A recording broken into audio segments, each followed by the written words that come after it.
So I want you to imagine waking up tomorrow morning with this profound, just unshakable sense of guilt. Oh, man.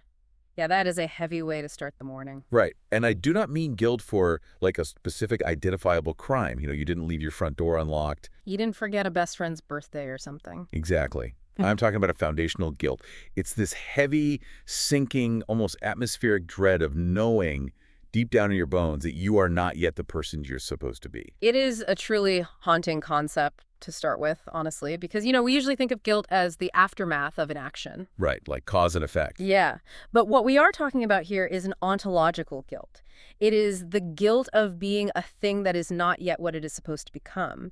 It actually precedes any physical crime you could ever commit in the real world. Well, that sets the stage perfectly for the man we are looking at today, Josef K. Yes, the perfectly managed Josef K. Exactly. He is 37 years old, and if you looked at him from the outside, his life is perfectly, meticulously managed. I mean, he always wears a correctly knotted dark blue tie. He's got the coffee maker set on the hyper-precise morning timer. Yeah, he literally walks the corridors of his life with absolute, deliberate control. But on this completely ordinary morning, Josef K. is arrested. But not by the police. Right, not by the police. Yeah. He is brought to a sudden psychological standstill. The entire facade of his life just cracks. He is basically halted in the middle of a motion he has been performing for so many years that he actually mistook that repetitive motion for stillness. The machinery of his routine just stops working. It just totally breaks down. So let's lay out the roadmap for today. Our source material for this deep dive is a stunning psychological thriller titled Trial by Archetype. It's such a brilliant text. It really is. It Yeah. maps out the human mind by blending Kafkaesque bureaucracy with Jungian archetypes. And I know those are pretty heavy terms, so we are going to break them down. We are going to guide you through Josef K's literal descent into the courtroom of his own psyche. And in doing so, we are going to uncover what it truly costs to live a quote-unquote surface life.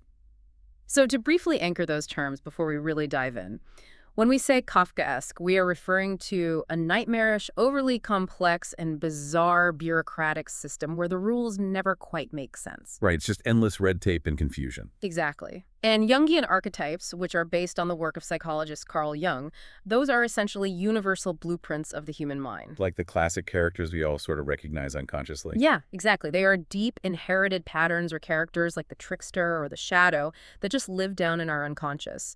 And what makes this text so fascinating is that it takes those invisible internal blueprints and externalizes them into a literal physical trial. Okay, so let's look at how this trial actually begins. Kay opens a door in his totally ordinary apartment hallway, right? He's expecting to go to work. Just normal Tuesday. Yeah, but instead of stepping outside into the city, he walks down a stone staircase. He descends into this massive subterranean corridor lined with numbered doors. And at the end of this hallway, he enters a vast, impossible courtroom. Right, but the architecture of this room completely defies all of our waking expectations. The judge is sitting on the exact same level as him. Yeah, the bench isn't elevated at all. Not at all. And the jury isn't made up of 12 peers. It is literally 10,000 years of accumulated human experience just sitting there in the gallery. The architecture here is actually our first major clue about what is really happening. Notice the direction of his movement. He goes down, not up. Right. Usually you walk up the courthouse steps. Exactly. Think about a courthouse in the waking world. It usually involves grand marble steps. The judge sits high above you. It represents an elevated, top-down authority. Justice looks down from above. But this court is different. Totally different. The court of the psyche operates on a completely different physical logic. It is foundational. It requires descending, really digging into the deep, dark, root-tangled earth of the unconscious mind. Which makes the floor-level judge so much more interesting. I mean, if the court is in the basement of the mind, what does it mean that the judge is looking him directly in the eye rather than looking down at him? It signals to Kay, and to the reader, obviously, that this is not about external punishment. The judge is a direct confrontation with the self, and I mean self with a capital S. Right, the psychological self. Yes. In psychology, the self represents the unified totality of everything a person is.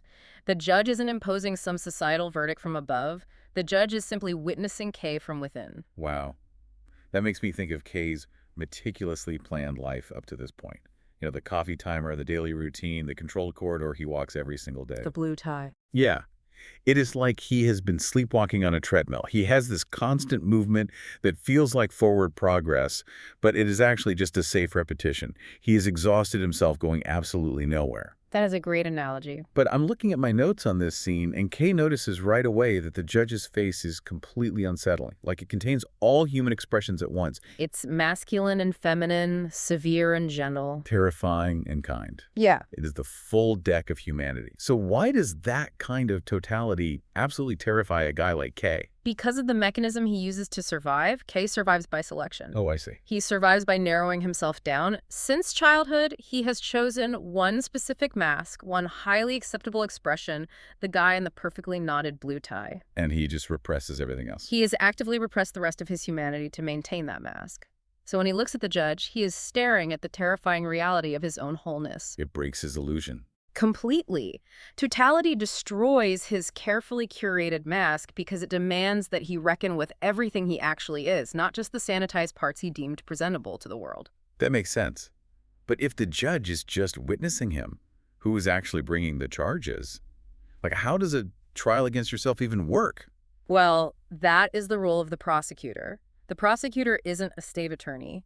He is a dark-suited man who Kay slowly realizes is actually his own shadow. Let's define the shadow for a second, just to be clear for everyone. Absolutely. The shadow archetype is essentially the basement archive of the mind. It is the living embodiment of every truth, every desire, and every trait that Kay has ever filed away under the not applicable. Or too dangerous to show. Exactly. And the prosecutor is incredibly calm in this courtroom because he doesn't need to invent any lies. He just has to present the undeniable facts that Kay has spent a lifetime ignoring. And the charge isn't murder or anything. No, the official charge he reads out is refusal of self. What kind of evidence do you even bring to support a charge like refusal of self? I mean, how do you prove that? The primary piece of evidence, Exhibit A, is a specific memory. The prosecutor projects a scene of Kay at age 7. Okay. He is sitting on the kitchen linoleum in this slanting afternoon light, and he is drawing a wild, many-legged, beautiful, strange creature with crayons. Oh, just being a kid. Just being a kid, completely lost in the flow of creation. And then his father's polished, serious work shoes enter the room. Oh, no. Yeah. The father looks down at this creature of pure imagination, scoffs at it, and demands that Kay draw something real. Oh, wow. So the crime wasn't malicious at all. He was just a kid trying to navigate his father's expectations. Precisely. But that moment on the linoleum is the exact mechanism of the psychological split. The father's demand wasn't just a casual critique of a child's drawing. It was deeper than that. It was the exact moment Kay learned to divide himself. To survive and to ensure he would be accepted by the adult world represented by his father, Kay took his imagination, his wildness, his authentic nature, and he just shoved it into the dark. You locked it away. He replaced his inner creature with compliance and performance. That is the exact moment the shadow was born. Wait, let me play devil's advocate for a second here. Yeah. Because I feel like anyone listening right now might be thinking, isn't adapting to your parents and your society just basic survival? Sure, absolutely. We all have to learn to fit in. We all learn not to scream in restaurants or draw on the walls. Why is the prosecutor calling a normal childhood adaptation a literal crime? That is the central tension of the entire text. Yes, adaptation is a biological survival strategy. A child must attach to their caregiver to survive. Right. But the text argues that while the split kept him safe in that specific kitchen, it calcified into a death strategy for his soul. He domesticated his own aliveness. Oh, that's a powerful way to say it. It is a crime against the self because the adaptation didn't end in childhood. He didn't just put the crayons away for the afternoon. He became a permanent observer of his own life rather than an active participant. It is like he built this invisible glass wall around himself to keep the criticism out. He can see the thunderstorm of life happening right in front of him. He can appreciate the lightning from a safe distance. But he never gets wet.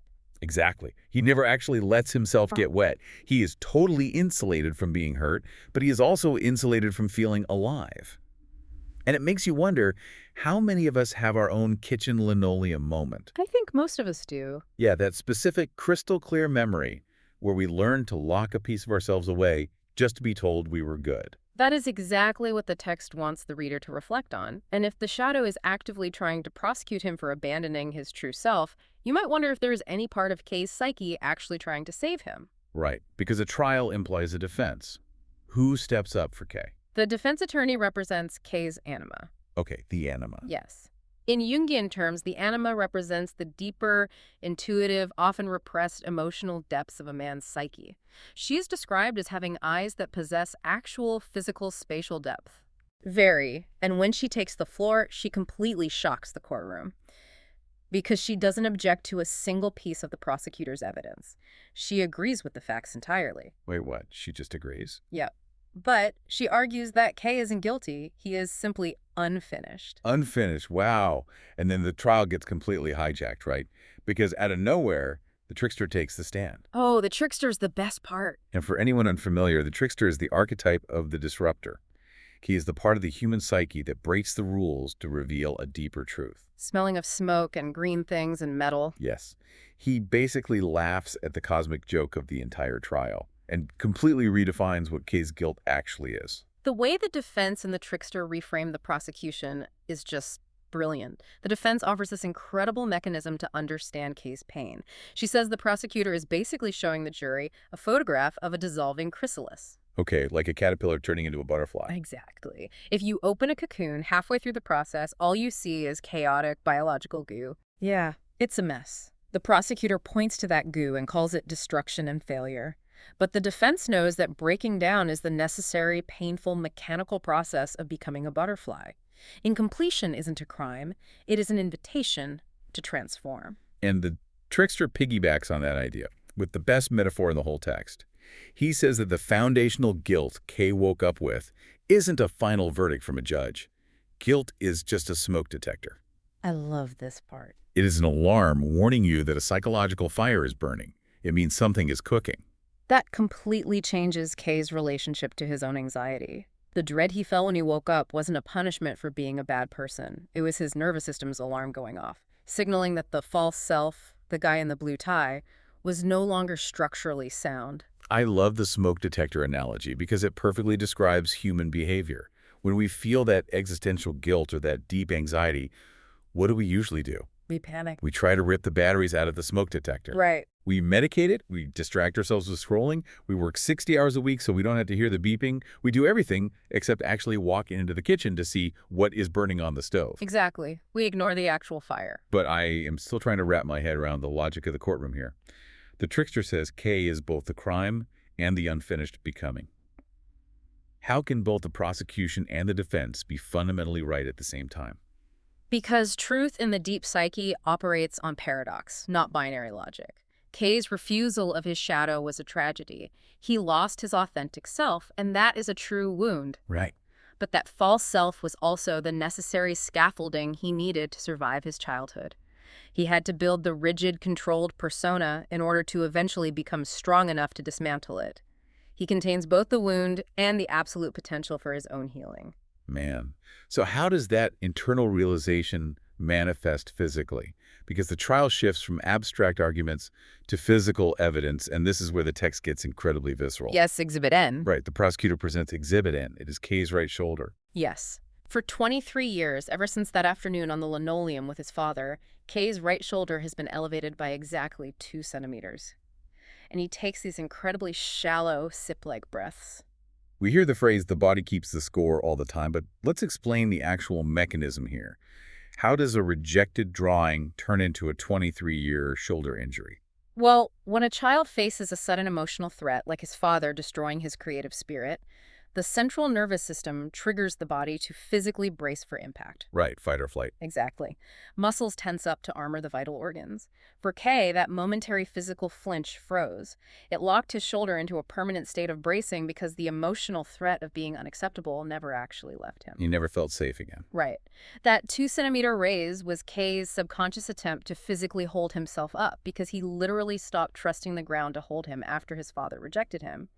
The mind can forget the memory, but the somatic record, the muscles and the nervous system, never forgets. It is like the human body is a biological hard drive. When you experience trauma, it doesn't just crash the computer, it opens a background application. Oh, that's a good way to put it. And K has been running this bracing for impact application in the background of his nervous system for 23 years. It is constantly draining his daily battery, constantly taking up processing power in his posture and his shallow breathing. He's exhausted. He is exhausted. because his body is fighting a ghost. He doesn't get relief until he finally opens the task manager of his psyche to see what has been running all this time. And that leads to the climax of the trial. As this physical evidence is presented, the stone floor of the courtroom begins to shimmer, and it reveals itself to be a dark, vast lake. It was water the entire time. K finally kneels down at the edge of this lake. He takes his hand and puts it into the warm water.